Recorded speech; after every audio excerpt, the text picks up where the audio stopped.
Hey everyone, welcome back to our channel How to Tutorials. In today's video, I'm going to show you how to enable disabled apps on a Samsung phone. If you have accidentally disabled an app or it disappeared from your home screen, this video will help you get it back. So let's get started. First, open the Settings app on your Samsung phone. Now scroll down and find this option called Apps and tap on it. Now use the search icon at the top right and search for the app that you want to enable. Now you will see a button that says Enable. Tap on Enable and that app will be restored back to your phone. And if the app does not appear on your home screen, go to the Apps drawer, search for the app, press and hold it, and tap on Add to Home.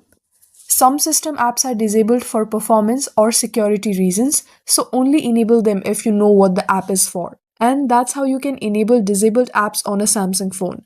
If you found this video helpful, don't forget to like, share, and subscribe for more simple Android tutorials. Thank you for watching, and I'll see you in the next one.